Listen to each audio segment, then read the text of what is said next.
Hello people, and welcome back to the Just Joe Football Show. It is your Leeds versus Newcastle review. One apiece at St James's Park. I can't lie to you, it feels like a loss. Just returned home, jumped straight on here. It does feel like a loss. They're rubbish. Honestly, they're rubbish. I know I was saying, look, pre-match, I don't fear Alan Saint-Maximin, etc., but he was their only outlet. Like, the only time we heard Newcastle fans was when he got on the ball, and I get he's one of them players that gets you off your seat, but he is their main man, and he is their only outlet, and of course he caused us problems. I understand all that, but it was always going to happen, weren't it, when I was ballsy? Yeah, I guess that's always going to happen. But Leeds United could have been out of sight. Leeds United could have been out of sight. We were so wasteful today. If we'd have got that second goal, it'd have been game over and we'd have battered them tonight. I genuinely believe that. But we're just so wasteful in front of goal. I think the Firpo one, how's Firpo not scored at the end of the half? I don't know how that's not gone in. Rodrigo had a chance, Bamford had a chance, and the efforts were just like P-rollers. It was poor. It was poor. We were really, really poor in front of goal. How Dan James didn't get a penalty is beyond me. It's beyond me, especially when you consider that Leeds United currently have a lad suspended for a perfectly good tackle.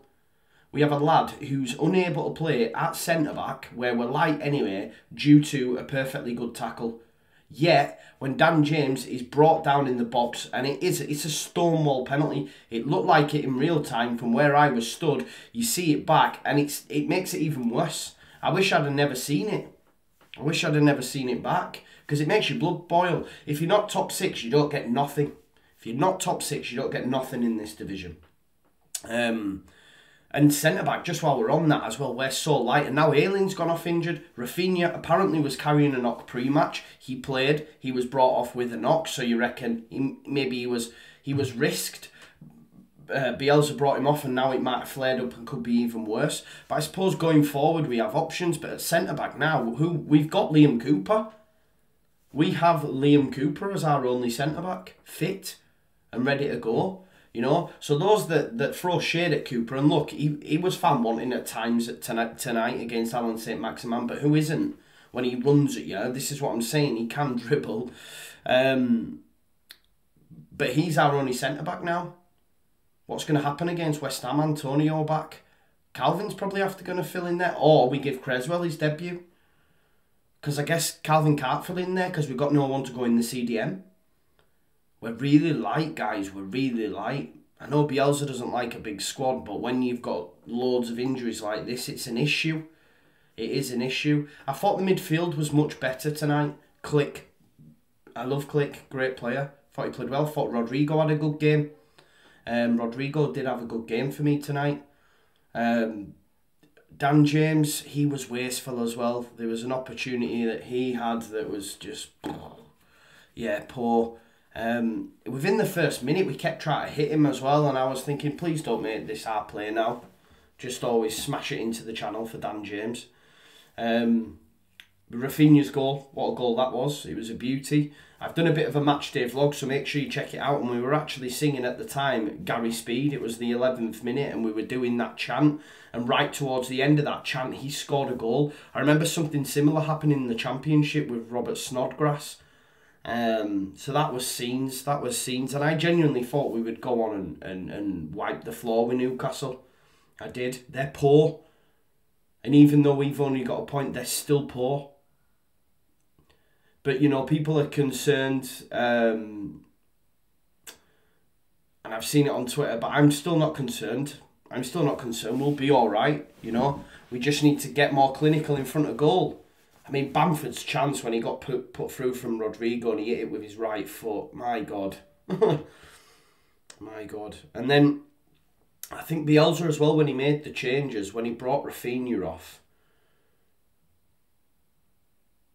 And Tyler Roberts came on. No, sorry, it was Dan James, weren't it? Dan James first of all, and Tyler Roberts came in and got put on the right wing.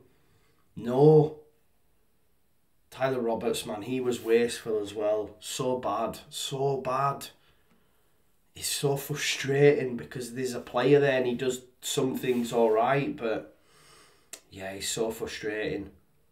And when this is what I'm saying about people say, oh, we hear the story that Bielsa brings through a lot of youth, and people have thrown at me Strauch, but Strauch was thrust upon him. It had to happen. Same with Meslier when Kiko was banned. If you're going to bring on a winger for Dan James, bring on Somerville. I know he came on later on, but had Rafinha not got a knock, he wouldn't have come on. So rather than go to a winger, you bring on Roberts to play on the wing. Roberts isn't a winger. When I seen Roberts getting ready, I was thinking Rodrigo's coming off. And then when I seen Dan James, I was like, no. But again, it comes back to the depth of the squad, doesn't it? Comes back to the depth of our squad. Just on the Alan Saint-Maximin goal as well. Dallas, man. I seen it in the ground. I thought, why has he gone to ground here? Why has he gone to ground? I don't know if he's tried an alien flop. It wasn't a foul, I'm being told. You know, it definitely wasn't a foul. And then they went and scored from it. That's frustrating. Dallas didn't have a great game tonight either. And, you know, the way Alan Saint-Maximin just kept moving to the right. Maybe Meslier probably should do better as well. But he's seen it through bodies. I know they'd hit the post just before that from Matt Ritchie, I think. Or was that in the second half? I don't know. But we shouldn't be giving up so many chances to this Newcastle side. We should have been out of sight for me. We should have had a penalty and we should have been out of sight.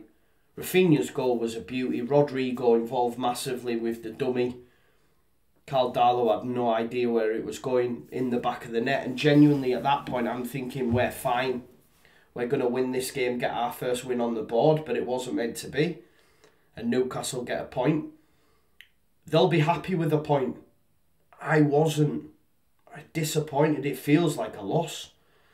3 points on the board now from 5 games. We've got West Ham next. That'll be mega tough. But that's at Ellen Road. Why not? Let's go beat West Ham. And then we've got some more favourable fixtures. But West Ham will be tough. But we need to get that first win. And we will. We're too good not to, for me.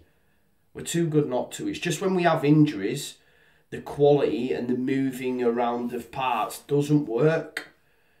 We need all our technical players fit, you know. We need Llorente fit. We need Rafinha firing. We need Rodrigo firing. Bamford firing, you know.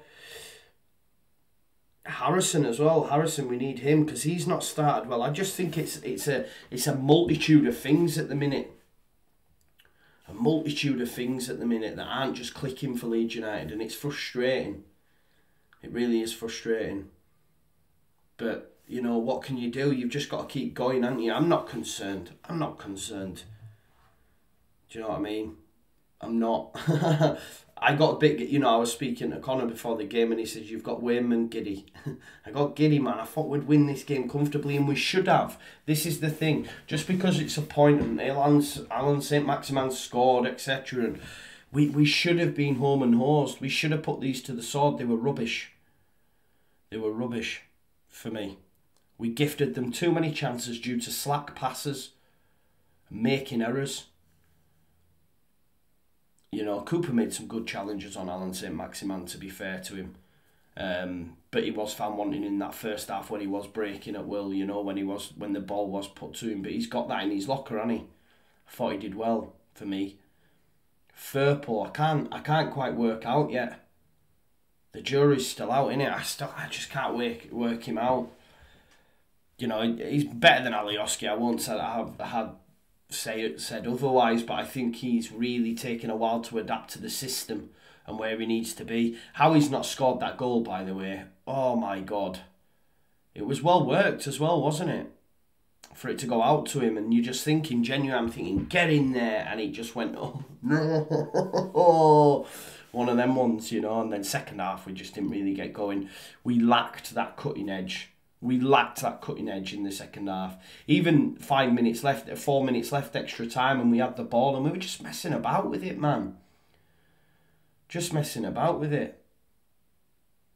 Tyler making the wrong decisions. This is what I'm saying. It's so frustrating, man. So frustrating. I don't think anyone covered themselves in glory. Meslier made some good saves, of course, as is always the case. Rodrigo had a decent game. More of that, please, Rodrigo. Calvin broke stuff up, as per. If Calvin's not there, wow. If Calvin's not there, you know, this gets even worse. So hope and pray that that guy's fit forever. Because genuinely, if he was missing, wow. Do you know what I mean? Yeah.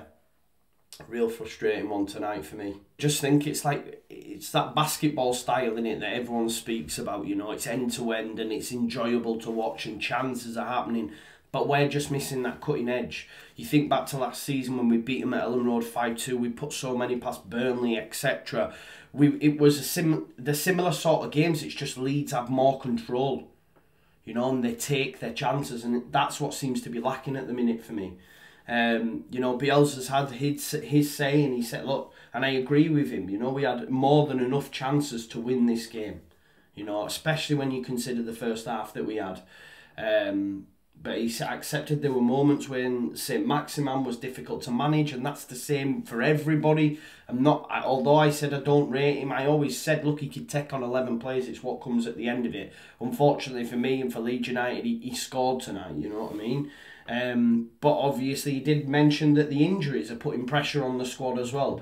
Feels confident that we can deal with the injuries, but also Ayling and Rafinha have now picked up knocks. What does that mean for Saturday against West Ham? If them two are missing, then what? Who plays at centre-back then? You're going to have to bring in Creswell, you know? And that could be a blessing in disguise. This is what I mean. Harrison having COVID, I'm thinking, yo, Dan James will be perfect for this game, and maybe he wouldn't have started. I don't want anyone to get COVID, you know, and that's not what I'm saying, but it's an opportunity for him. Did he take it?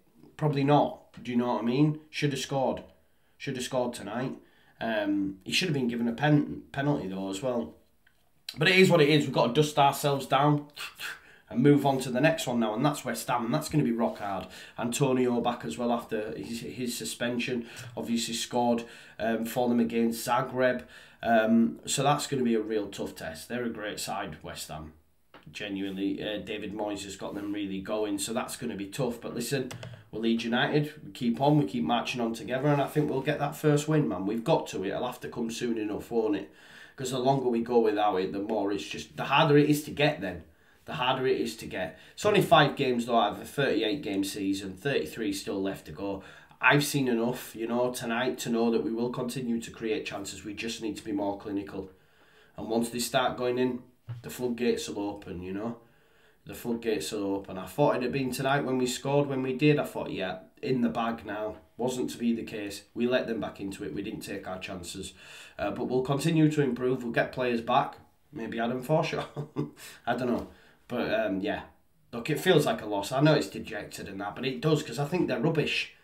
I think they're rubbish. And we should have had a penalty. And that's even more frustrating when you consider Pascal Strauss not able to play because he made a perfect tackle against the top 6 side. It is what it is, isn't it? Anyway, I'll leave it there. Make sure you check out the vlog as well, guys. Thank you very much, as always, for watching. Smash a like on the video. Subscribe to the channel. Get your comments in. And, of course, hit that notification bell. And I'll see you in a bit. Peace out. Leeds, Leeds, Leeds.